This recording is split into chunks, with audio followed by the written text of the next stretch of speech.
sinar yang ada pada diri kita ini seperti apa sih? Lihat aja pada realitanya. Ketika engkau masih suka melakukan dosa-dosa, berarti sinarnya masih kelip-kelip. Tapi kalau hanya terkadang-kadang saja kesandung, ya itu masih seperti sinar bulan lah, mendingan. Tapi kekecos mah masih kan gitu. Soalnya nggak kelihatan sih. Kalau tonggak jati mah ya kelihatan gitu. Tapi kalau paku kan nggak kelihatan di matahari. Itu berarti kekurangan, kesalahan-kesalahan ataupun kekeliruan kita semakin berkurang.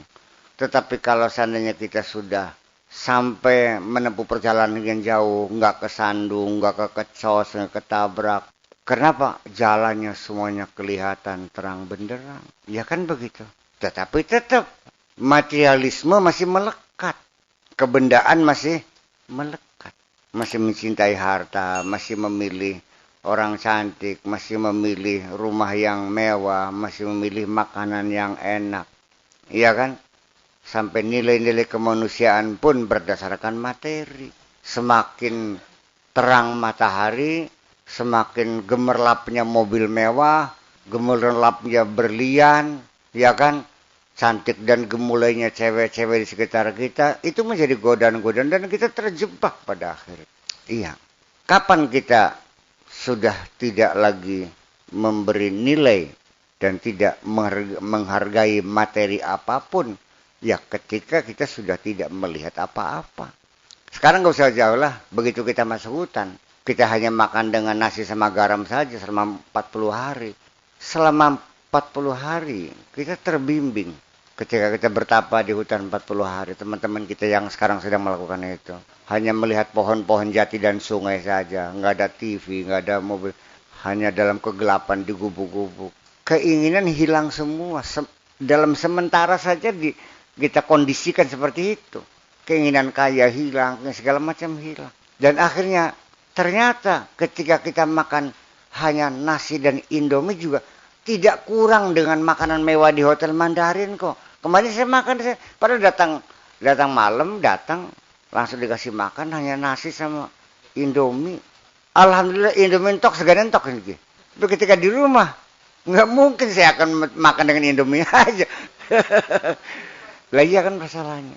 Bahkan justru semakin kita tidak melihat apa-apa. Yang ada di hadapan kita, itu semuanya kita nikmati. Percaya enggak? Lama sih, uripan ning irian barat, ireng kabeh. Doyan wong ireng siraku.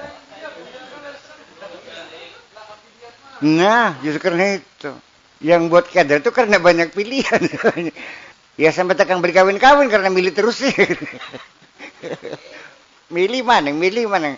Kapan kawinnya? Yang kawin-kawin masih milih terus. Nah, saya kira kita belajar untuk membatasi angan-angan kita, membatasi hayalan kita, membatasi keinginan kita. Karena nantinya harus Anda ketahui bahwa penderitaanmu itu sebetulnya juga munculnya dari keinginan-keinginan kamu juga sih. Saya nanya deh, ketika Anda gagal jadi sarjana, kecewa nggak?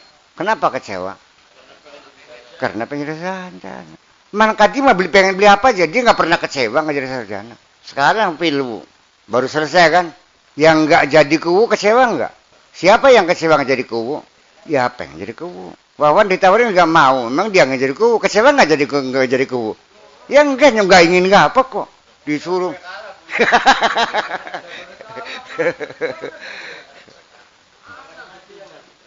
Ya saya kan sudah memberikan saran, iya kan? Ya kalau saya kan saran. Kalau orang siapa? Ya tinggal serang beli kita mah. Iya kan? Wa ma'alaika illal bala. Hanya sekedar menyampaikan saran aja. Sebaiknya begini. Mong siapa? Ya bus, mangga silakan. Kalau kita ini tugasnya hanya sekedar menyampaikan saran, maka ketika Anda marah, ketika saran Anda tidak dilakukan, berarti Anda bukan memberikan saran, tapi memaksakan kehendak. Dan ini yang tidak boleh. Nabi pun tidak boleh marah ketika orang tidak percaya. Artinya apa? Ya percaya silakan, gak udah. Kederang-derang temen, kadang sing selamat sirah orang. Kita kan nyuruh-nyuruh sirah kon ngaji, kon belajar, kon. Kadang sing terima sirah, kata kita menonton. Sing senang sirah, kan nurut sudah beli bus kita. Kecewa, nggak usah kecewa. Nah ini artinya bahwa ketika kita menyampaikan saran ketika kita mendidik anak-anak kita. Kalau kita mengamalkannya sekedar melaksanakan perintah Allah sebagai satu kewajiban karena ini anak kita biaya, kita sekolah. Kalaupun anak itu lalu tidak lanjut sekolahnya, dia nakal, putus sekolah, main-main. Kalau Anda masih kecewa, berarti Anda bukan melaksanakan perintah Allah, tapi Anda sedang melakukan kegiatan-kegiatan ingin mencapai tujuan Anda. Karena keinginan Anda. Karena Anda punya keinginan pengen anaknya jadi sarjana. Loh, anaknya nggak pengen apa kok. Bapaknya yang pengen punya anak sarjana. Anaknya nggak pengen apa jadi sarjana. Dia pengen jadi pelukis kok.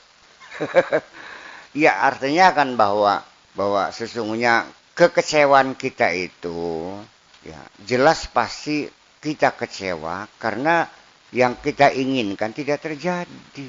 Jadi ujung-ujungnya adalah kesimpulannya betapa bahagianya orang yang tidak punya keinginan. Ya justru karena itu.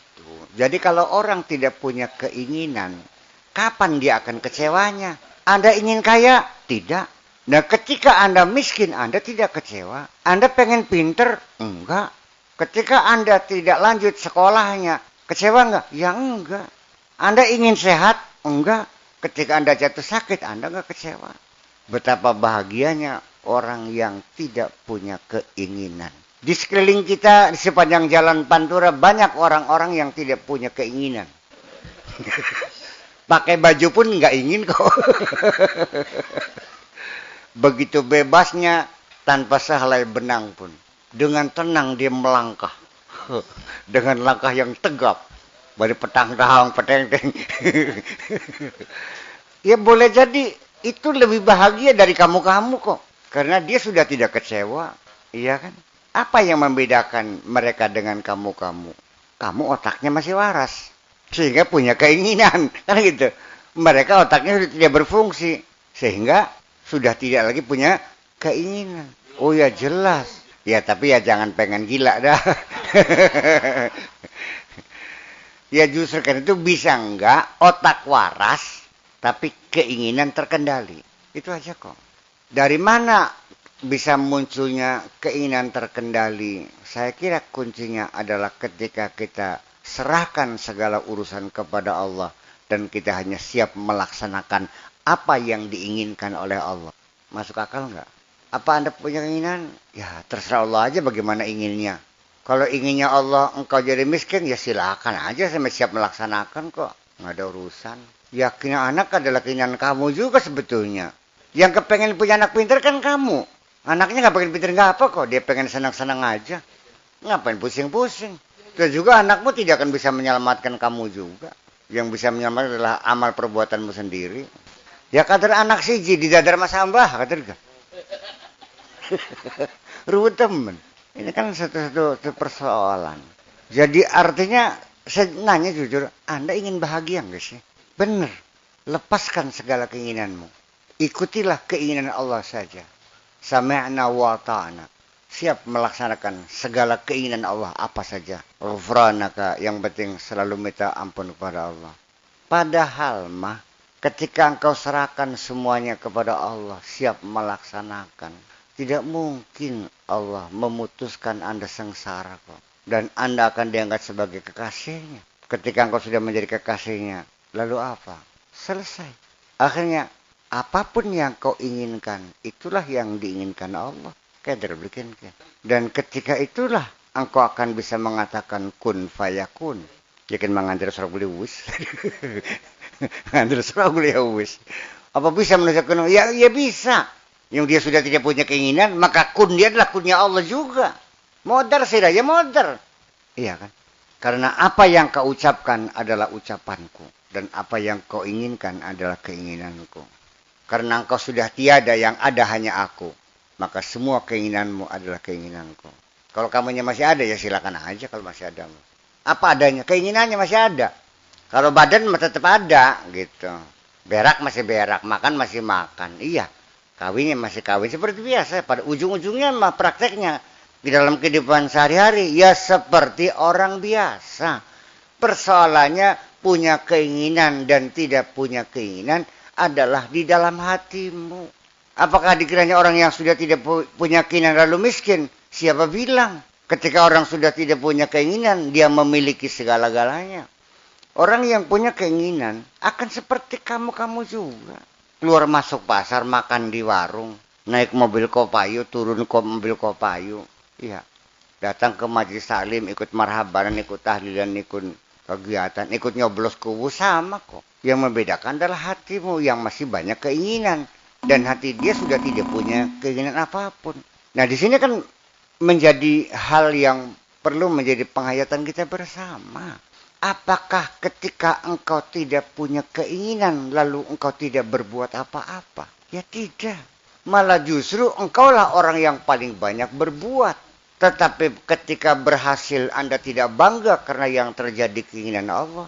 Dan ketika engkau gagal kamu pun tidak kecewa karena engkau yakin itu keinginan Allah. Dan ketika itulah ketika saya ditanya, Mang Sakur dalam hidup pernah gagal enggak? Saya jawab, enggak pernah gagal. Sebabnya yang terjadi keinginan Allah kok. Saya pengen apa. Jadi kalau saya gagal, ya Allah yang gagal dong, bukan saya. Artinya bukan gagal karena Allah tidak berkehendak, selesai. Sekarang saya nanya, kalau Allah menghendaki engkau miskin dan engkaunya ingin kaya, mana yang terjadi? Jadi ada gunanya nggak keinginan kamu tuh? Ya wus percuma Pak. Dibolak-balik ya akan buntu semuanya sebetulnya sih. Anda ingin kaya. Kenapa nggak kaya-kaya? Ya karena yang terjadi keinginan Allah. Allah tidak menginginkan kamu kaya. Ada nggak orang yang tidak ingin kaya tapi lalu kaya? Nggak ada. Secara hukum kausalita nggak ada. Terlahir dari keluarga miskin. Sekolah juga nggak tinggi. Hanya kelas SD, kelas 5. Dia menjadi bos beras se-Indramayu paling besar, namanya Kaji Warjim. Malah yang kerja sama dia insinyur-insinyur. Dia nggak ngayal dulunya jadi kaya, tiba-tiba kaya. Kenapa? Karena itu yang terjadi adalah bukan hebatnya Haji Warjim, tapi hebatnya Allah yang berkeinginan menciptakan Haji Warjim jadi kaya. Bagian tak walak-walik gak akhirnya salah apa sih lagi? Iya kan? Salah semua sebetulnya. Oh jadi salah semua. Ya memang iya. Kenapa? Karena kita dari sejak dini ketika belajar agama sudah dicekoki dengan indoktrinasi dipaksakan engkau harus mengambil posisi makom kasab. Jujur nggak? Iya. Ya bakas suge kudu makai sing bekal. Kan gitu. Pengen pintar ya kudu belajar. Kan selalu begitu. Pengen warasnya berobat selalu dengan hukum kausalitas seperti itu. Sehingga ya los betan turun bakal bisa menentukan langit mana sih. Sekarang saya nanya, saya bikin pondok pesantren Cadang Pinggan. Apakah saya berkeinginan jadi kiai dan saya berkeinginan punya pesantren? Tidak. Saya nggak pernah ngayal punya pesantren. Kita beli kedereng-dereng pengen undang kiai. Malah sumpek jadi aku. Pikir-pikir mah. Menjadi beban mental. Nganggo training sepak. Nganggo sepeda balap. Marane bondan. Masih diundang kiai bae. Beli nganggo topong. Masih diundang kiai bae. Nganggo lengan pendek bajunya. Ya angger diundang kiai bae. Nganggo serol pendek adus ning laut. Ya angger diundang kiai bae. Ya pegel temen mungkin. Apa kudu jiwiti bokong ngombe sawadon kita. Sampai mari diundang kiai ne. ya ini jadi persoalan. Jadi saya juga ingin terbebaskan dari belenggu-belenggu semacam itu sebetulnya mah. Tetapi akhirnya Pak, saya terima. Kalau memang itu ya keinginan Allah ya udahlah. Kalau Allah menginginkan saya dipanggil kiai ya mangga silakan. Dan suatu ketika kalau dicabut ya silakan cabutlah. Nggak ada urusan kok. Akhirnya uang sadrami kapok belum undang kiai mana gitu ya udah papet los. Kalau gue salah karker sama, mangga lah kau urusan. Gue sebenarnya wakaji bae ya manggar wakaji garap kur. Terus bae. Kau urusan. Iya. Keinginan apa? Sekarang hujan enggak? Berarti Allah ingin apa sekarang nih? Ya wis koron teh. Ruwet tempat. Yang bisa Anda tangkap keinginan Allah itu ketika sudah terjadi. Adapun ingin tahu keinginan Allah sebelum terjadi bukan untuk Anda. Wallahu yahtassu bi rahmatihi man yasha. hanya kepada orang-orang tertentu saja Allah membocorkan rahasianya, memberitahu apa yang diinginkan Allah. Bagaimana Anda bisa dikasih tahu dibocorin rahasia itu? Ya coba aja kenal aja dengan Allah. Yang kenal gedurung sih. Rutam yang kenal gedurung sih. Ya salatmu, ibadahmu, zikirmu, ya itu formalitas seremonial agama saja. Bukan berarti tidak ada gunanya dan besar manfaatnya. Tetapi selama ini kan Anda berjalan di tempat, tidak pernah meningkatkan. Beranggapan seperti sudah puas dengan tahlilan, dengan zikiran, dengan sholat tahajud. Dikiranya sudah selesai sampai situ. Tidak pernah melakukan hal yang lebih kan. Yang sirene dewek sing mau naik pangkatku. Sirene dewek sing mau munggah kelasku. Mau ismene baik. Buktinya apa? Ketika kita tegur, marah kok. Kita kesemennya masih kurang bener baik. Sembahyang tak kelakuan ya orang. Puasa Senin Kemis masih kurang bener baik. Itu kan berarti dia sudah merasa puas dengan apa yang dia capai. Kenapa bahkan yang dunia tidak pernah puas? Dua mobil wolu pengen sangat, dosa pengen 10. Saya begitu dalam masalah spiritual. Berangkat sudah puas, aku sudah mencapai puncak kebenaran. Ini kan persoalan juga sebetulnya. Iya tak beli. Ya bawawan kepribadi, bus puas semuanya corona. Sering mengabaikan. Firasat itu sebetulnya hanya kita melihat sinyal saja sebetulnya mah. Dalam proses kerohanian itu sinyal sebetulnya. Tapi ingat bahwa sinyal-sinyal itu pun sering kali kita salah baca, salah interpretasi. Kemarin malam Sabtu di laut, minggu yang kemarinnya itu tukang parkir biasa saya kasih 2.000, 5.000 gitu kadang-kadang. Nah Sabtu yang kemarinnya lagi itu saya melihat dia tuh bersandar di tiang gitu. Kok ngelihat dia seperti ngelamun gitu. Saya kasihan sekali melihatnya tiba-tiba itu. Akhirnya rokok uang. Saya kasihan melihat itu. Nggak tahu lah. Kasihan iba sekali. Akhirnya ambil uang 20.000. Gue lihat seket beli ketemu. Ketemunya orang 20.000. Kayaknya kita si ngomong gawa duitnya salah. Orang ya nyamang untuk beras. Melas. Nah begitu Sabtu kemarin dikabarkan meninggal. Ini artinya bahwa sinyal yang saya tangkap tidak bisa saya interpretasikan. Salah baca gitu, salah duga. Lemona paham, garapan modal kan. Iya. Seperti juga pernah saya ceritakan bahwa suatu ketika saya naik mobil Kopaja, mikrolet, kijang yang pakai terpal yang duduknya juga berhadapan-hadapan dengan jok kayu tuh biasanya. Iya, Kopaju apa namanya? Oh, mikrolet, kijang yang mikrolet. Saya duduk di paling belakang sehingga kaki kiri saya ada di luar kan gitu. Kalau udah mepet sih, di belakang saya ada mobil kijang putih. Tabrakan mobil itu. Mobilnya mau tabrakan.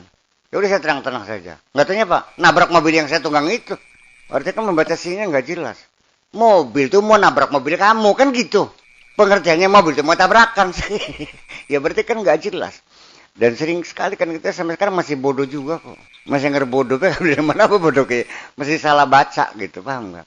Ya, banyak sekali sering kali kita salah baca dari isyarat-isyarat sinyal-sinyal yang Allah berikan kepada kita ya karena kitanya dalam masih bergelimang dengan dosa ya dari mulai babar pisan beli katon sampai katon gak samar-samar barangnya makin gak. Ya tetapi kalau kita tiap hari berzikir aja di hutan akhirnya kita kan nggak bisa kerja juga akhirnya ya mana ya udah Allah mengendaki seperti ini ya udahlah kita kembali ke masyarakat dengan segala dosanya ya sangka meong rasani wong ya macam-macam lah lambe abang ya katon segala macam ya itulah resikonya. Jadi saya kira ya dalam kehidupan itu dinamika seperti itulah. Nggak usah curiga, nggak usah was, nggak usah curiga lah. Pasti kamu akan salah, pasti akan salah. Jadi yang penting mah sadar kamu kau selalu salah dan yang sering-seringlah minta ampun kepada Allah. Selesai itu aja kok. Memang iya. Dari mulai kecil-kecil kan ditanya, bukan tanya orang tua. Nanang kok gue bakal gede, pengen jadi apa? Sehingga cilik mula kan gue jadi bapaknya kah? Pengen jadi pilot. Kemudian kakaknya sendiri bapak pengen jadi pramugari segala macam itu sudah ditanamkan. Karena memang proses pendidikan memang seperti itu mendorong anak itu berbuat rajin sekolah. Kalau kita berhasil menanamkan kepada anak kita cita-cita dia kepengen jadi dokter, dan cita itu betul-betul tumbuh dari dirinya, enak orang tua tuh. Tinggal tuturi handayanya aja. Yang susah kan ketika anak-anak itu nggak punya keinginan, nggak punya cita-cita. Dalam proses pendidikan, cita-cita dan keinginan itu perlu dibangun. Yakin kita ngomong dabok gitu, kok buat sangat dibeli. Kita ngobrol kalau mau sing kaplak. Ya seumur wawan lah, sebesar dure, itu Salim. Ya bakal silingnya beli. Tetap saya juga akan mengajar anak-anak saya untuk membangun cita-cita pada dirinya sehingga kita kan enak. Ya kalau anak nggak punya keinginan gimana? Ini dalam proses duniawi, memang dalam proses pendidikan seperti itu. Saya nggak keberatan ketika ada anak-anak kepengen jadi mubalig. Ya wes mangga lah, belajar pidato, tak guru ke cara pidato kan beli. Dalam proses. Pengen jadi apa? Presiden? Ya mangga silakan. Kalau presiden ya untuk sekolah yang bener. Masa presiden ijazah SMA? Ya palingnya untuk persitas orang. Ya belum pantas masa presiden juga ijazah SMA. Beli tutup bisa nih SMA nih. Aduh, ya kader teman. Barang sing bangsa Indonesia kan profesor dokter berapa ewu. Ya berarti ya kan. Ya sekolah yang tinggi. Ya kan pantas kalau presiden kan titelnya profesor dokter kan pantas. Masa titelnya S lilin. Nah itu. Ya, ketika pengen orang pinter, ya dia pasti rajin. Dia kan datang lagi, beli buku, ayo. Kadang-kadang kita kewalahan ngasih bukunya nih. Udah habis baca, beli yang baru lagi. Nah itulah satu hal yang perlu kita tanamkan bahwa cita-cita sendiri juga akan mendorong orang untuk berbuat. Sebab kalau orang nggak ada cita-citanya secara syariat, dia tidak berbuat secara syariat nih. Karena pengen makan, ya dia keluar dong cari makan. Dia pengen kawin, ya dandan sing bagus, kalau sing bagus, ya, dia gulat ya boleh, yang organ tunggal, yang panggung segala macam.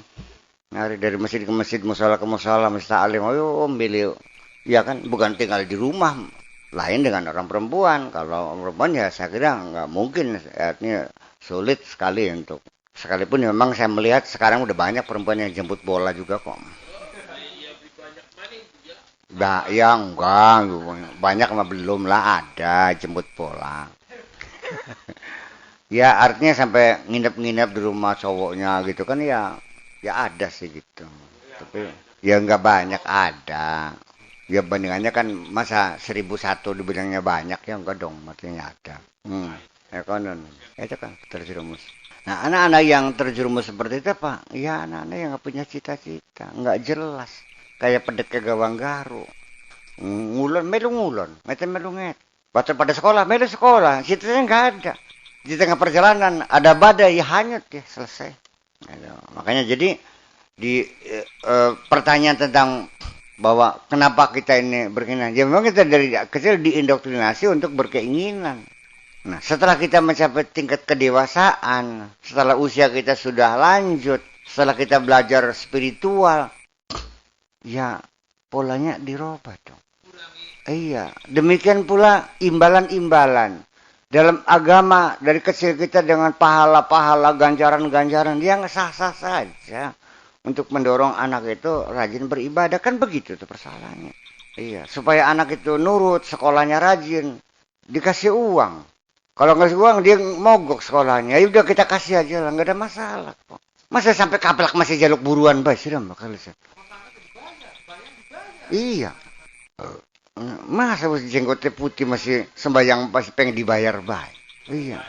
Sekarang Anda kuliah, lalu minta dibayar, bakal dibayar kuliah, bakal beli embong. Ya selesai, kuliah mana, kuliah apa? Ya sudah. Disitulah artinya bahwa proses pendidikan pun berbeda untuk anak-anak kecil berbeda, untuk anak masa puber juga berbeda. Untuk orang yang sudah tua dan dewasa seperti kamu-kamu ini kayaknya masa saya harus ngiming-imingi pahala dan pahala ganjaran iming-iming seperti anak SD aja. Kongkon adus kan jelek duit, bakal beli adus. Si priben mana? Mang ewo bakal bayar adus kalau dia beli. Ya wong tuh mangalap ya wisnya mang ewo adus. Lah iya. Nah itu. Jadi memang apa namanya? Pendidikan keagamaan sendiri, pendidikan spiritual, mas agama, ya saya kira juga likuli makamin makal, ya pada tingkatan tertentu juga ya ngomongnya lain. Setiap makam ya makalnya berbeda. Kemudian juga tentang level dan kriteria ketika kita bicara di petani-petani, buruh tani, ya jangan disamakan ketika kita bicara dengan pejabat tinggi dong. Ngomong aja berbeda kok. Ngomong sama laki-laki ya beda dengan ketika ngomong dengan perempuan. Masa ngomong perempuan sama dengan laki-laki yang nggak bisa dong, harus dibedakan. Ngomong sama anak kecil sama orang tua ya lain. Saya kira begitulah kira-kira. Maka ketika kita melihat dalam Al-Quran sering kali ya antara satu ayat dengan ayat yang lain sepertinya seperti apa bertentangan. Iya kan begitu. Nah itu kan kamunya kelas berapa? Oh ayat ini mau untuk kelas SD yang masih menceritakan bidadari, menceritakan sorga, itu untuk kelas SD. Barang sih universitas masih ribut. Ya tapi, ya iya, makanya tapi saya pesan para mubalik ini jangan terlalu banyak cerita pahala dong, kayak Pangeran Basir mah. Bagi-bagi ganjaran. Ya iya. Tapi ketika kita bicara di hadapan para buruh tani, ya orang-orang kalangan masyarakat bawah, yang gak ada masalah lah. Ya, sebagai bunga-bunga masalah sorga boleh. Tanbihul ghafilin ya boleh. Apa namanya irsyadul ibad ya boleh. Tapi kalau bicaranya di DKI, di hadapan gubernur DKI ya jangan pakai tanbihul ghafilin dong. Persalatan. Persalatan.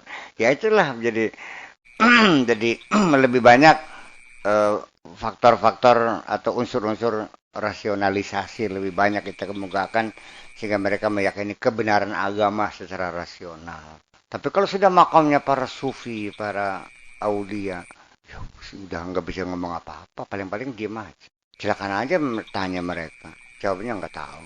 Ini gimana? Duka, terang, ikannya, betul nuning, ikan semua. Tapi pribadi, saya punya siapa pun. Selesai. Dia beli ngomong apa sih? Yang barang jelas kabeh jam saya takon bae. Iya kan. Sampai akhirnya komunikasinya ya sudah tidak menggunakan bahasa lagi. Apa dikiranya kamu berkomunikasi dengan Allah menggunakan bahasa? Enggak kok. Ketika Allah bicara sama kamu apa dengan bahasa? Enggak. Ada hurufnya yang enggak ada dong. Tetap bila sautin wala harfin juga. Tapi kamu paham enggak? Paham.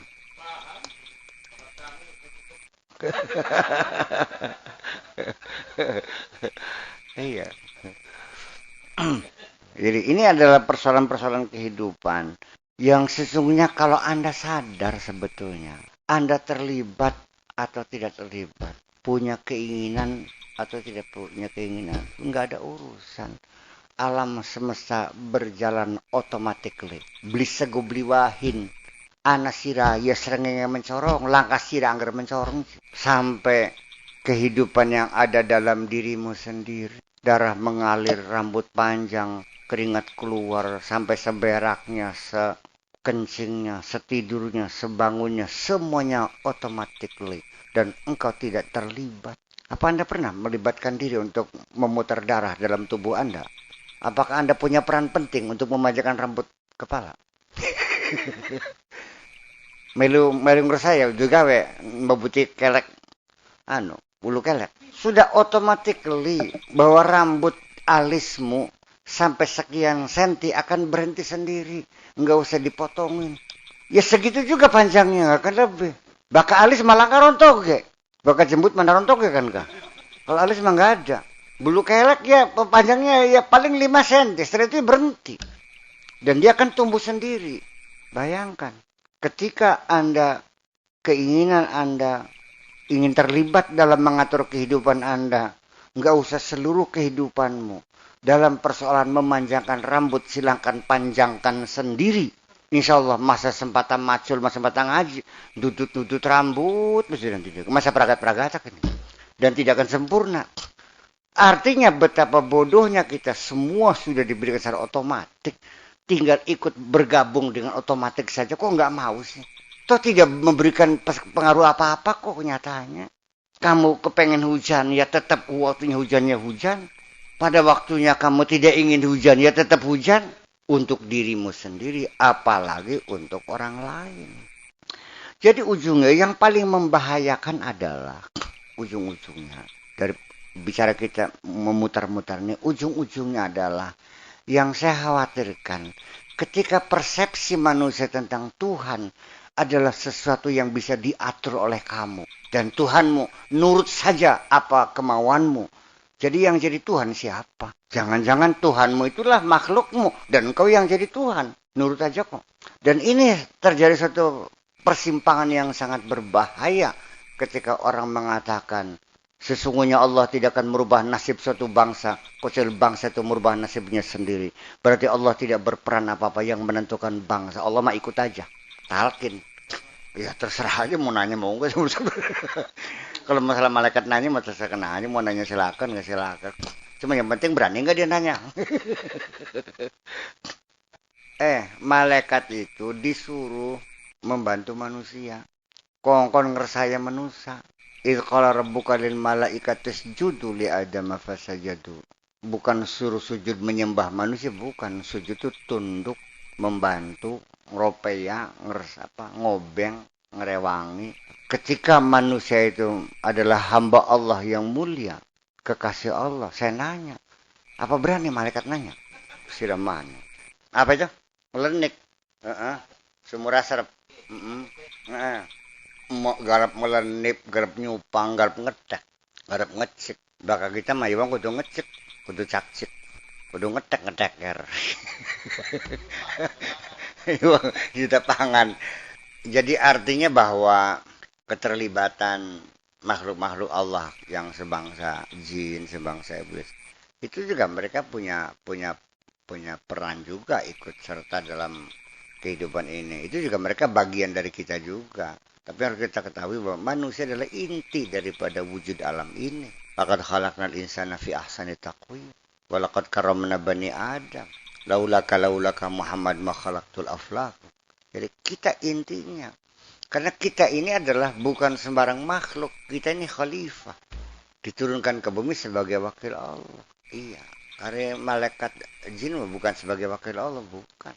Apa ini jin gorong-gorong? Ya iya kan. Kalau kitanya ini tahu diri. Orang kan, kenapa sih sebenarnya orang jadi nggak paham-paham? Karena nggak tahu diri. Perlu banget tukang buru macul. Kondangan kan deg-deg ini ngarep nih kursi ini ngarep ngojok lah sing mebel kan. Jadi usir majikannya. Duduk gurih kan mang, anggota terhormat. Kenapa kita belum duduk? Karena pada menusan. Iya, bagian pada menusan agak pangkatnya sejen. Daripada kita diusir, ya duduk di belakang aja dulu masih mending nggak. Duduk ning guri di kongkon yang ngarep nih bang sing ngarep di kongkon yang guri mah ya kan begitu persoalan. Jadi persoalan bakalan nih apakah nyupang kajiban sumur di yang semua asin kok sini bisa asrap ya itu sih secara alamiah saja bisa kita tafsirkan. Kenapa di situ tidak dingin ya karena sumber air yang ada di sekitar kita di desa kita itu semuanya sudah kerembesan air laut, jadi semuanya asin. Hanya di daerah itu karena pas itu kita bikin sumur itu di tengah-tengah cadas yang bisa menyaring air yang payau itu menjadi air yang tawar. Karena ada kandungan zeolitnya, ada kandungan arangnya, sehingga air yang kita gali itu menjadi tawar. Karena apa? Sudah tersaring dengan sempurna melalui proses alam. Bukan hal yang aneh. Adapun ketika dia sebelum bikin sumur itu puasa 40 hari, ya itu secara formalitas memang ya bisa-bisa saja. Allah mengabulkan kan. Akhirnya dikasih petunjuk oleh Allah supaya menggalinya di situ. Bukan suatu hal yang aneh. Sing puasa bertahun-tahun beli sumur ya pirang-pirang. Anda tahu berapa tahun saya cari sumur dengan Sanawi dan Pak Haji Sabiri? 4 tahun siang malam gali sumur sini. Nggak ketemu. Nggak ada sumber. Ya. Allah membuka jalan gampang kok. Menggerakkan hatinya General Manager Pertamina datang. Apa yang bisa saya bantu Pak Kiai? Apa yang bisa saya bantu? Pak, yang jadi masalah air. Ya udah silakan bikin sumur. Nanti dibayar Pertamina. Ya kan begitu. Ambil orang Cibereng. Ya ikut jelap bual maning. Bikin 4 sumur jelap bual maning. Gampangan temen. Kita patangan tuh kada kedukun banyak. Ya kaliganya dia pun pas sumurnya pada sumber. Ya itulah namanya keajaiban terjadi. Allah yang berkehendak, ada urusan. Orang Siberengnya digerakkan Allah sebelah situ. Kan aja ya usrog. Dan alhamdulillah sampai 8 tahun kita itu nggak pernah kekeringan. Sumber yang lain nggak ada. Cumanya masih agak payung. Nah itu. Jadi apa? Ya itulah namanya kebaikan Allah. Saya melihatnya Allah yang ngasih kok. Hanya melalui Pertamina. Kalau melalui orang Cina boleh nggak? Nggak ada urusan saya mah. Kalau berkehendak mah nggak ada urusan kok. Kalau syariat kan akan mempertanyakan. Sekalipun itu saya bersyukur kepada Allah dan itu pemberian Allah, dikasih air oleh Allah. Secara kehidupan di dunia, saya juga harus tunduk dong secara syariat. Harus menyampaikan terima kasih kepada Pertamina. Harus menghargai jasa Pertamina. Sehingga sumur-sumur yang jadi kita bikin bangunannya atas bantuan dari Pertamina UP6. Saya tulis supaya mereka merasa bangga bahwa bantuan mereka tepat sasaran. Kan begitu. Jangan salah paham. Saya berterima kasih pada Allah secara syariat ya. Saya undang general manajernya, bupati ke sini, ya nyicipin banyu sumur bantu Pertamina. Kan begitu kita adakan terima kasih. Ya begitulah kira-kira. Pada akhirnya mah ya sudah. Saya melihat pandangan yang sangat elegan akhirnya. Ya sudah kita menerima padanya, memaklumi. Wong tukang macul kayak Man Kadim, ya sudah saya merasakan betapa hebatnya dia. Baca Quran aja nggak bisa, menghafal Fatihah, iya kan Wan? Tapi sembahyang dilakoni, hatinya baik, nggak pernah kasut, nggak pernah mitnah orang. Iya, makanannya dengan ikan asin, begitu dia atap sekali, alhamdulillah. Begitu dalam rasa syukurnya kepada Allah. Begitu anaknya pengen sekolah nangis-nangis no, aku saja terang-terang kadarakan kadim saya kok. Sekolah dulu sepira, terus bisa maca ora aja. Ya bonga sih remetin sing tengah kita. Simpel tapi itu kan dari keyakinan dirinya. Itu juga saya banggakan kok. Enggak mesti harus waliullah, wali kutub. Saya Abdul Qadir Jailani yang enggak usah. Itu juga hebat kok. Mas jangan salah paham nih. Iya, tukang beca sembahyang zuhur sampai kita ketuaan yang sedih, ya Allah kalah kalau tukang beca yang zuhur ini mesti celeng kah, bukan kah? Yang terbenar dalam pikiran saya, dia berkeringat-keringat, mungkin dia pasti dia capek, dia kelaparan, dia haus, kok sempat-sempatnya mau bersujud, apa enggak hebat? Jadi hebat lebih hebat dari saya dong. Ya kalau saya rezeki ke tukang beca harus berkeringat-keringat, belum tentu saya mau sholat kok. Awas, jangan underestimate kepada siapapun. Jadi saya juga melihat Anda juga punya kehebatan-kehebatan yang tidak saya miliki, paham nggak kira-kira gitu? Ya iya. Pak Naib, hebat. Bayangkan. Tiap hari menghalalkan yang haram. Bayangkan. Berapa banyak orang yang tadinya haram menjadi halal. Iya. Kirasa. Juga hebat. Banyak kelebihannya. Iya banyak yang tidak saya miliki. Gimana lagi? Jadi artinya begini. Likuli syai'in maziyah. Semua punya istimewaan kok. Berlian karena waktu kali. Ya berlian ada keistimewaannya. Batu kali juga keistimewaannya. Lama-lama batu kali langkah dermaga ngerti bisa aku. Dia kutu batu kali harus dermaga mah. Ya iya. Jadi semuanya ada manfaatnya. Jadi oleh karena itu nggak usah berkecil hati. Apa yang Anda terima dari Allah tinggal disyukuri saja. Manfaatkan sebisa-bisa. Selesai kok. Kalau nggak bisa laporan, Allah nggak bisa, selesai nggak bakal dihukum. Kalau nggak bisa mau apa? Mau dipaksa? Allah nggak maksa kok. Allah juga punya kira-kira. Kalau kamu nggak mampu nggak bakal disuruh. Zira beli bisa masak kita fatul mu'in, ya sudah nggak ada masalah. Pesolatan begitu cukup orang. Sing penting manglakan aneh sih. Ya bagaimana masak fatul mu'in, bagaimana masih beler ya percuma. Itu sampai kepada yang tidak baca tulis apapun pesan nggak bisa, ya udah pala-palan aja, iya kan? Mau Fatihah baik, suratan ngasih ngapal, ya harus baca kulhu baik. Jadi duhur ya kulhu, asar kulhu, mari kulhu. Pahalanya nggak usah cerita pahala, pokoknya pasti dibayar adil, selesai. Dan belum tentu kiai lebih besar daripada tukang beca. Ketika tukang beca melaksanakan sholat dengan segala susah payah, iya kan? Ya iya. Dan ujung-ujungnya mah nggak usah banyak keinginan. Ikut sajalah apa yang diinginkan oleh Allah. Selesai. Yang terjadi itulah yang diinginkan oleh Allah.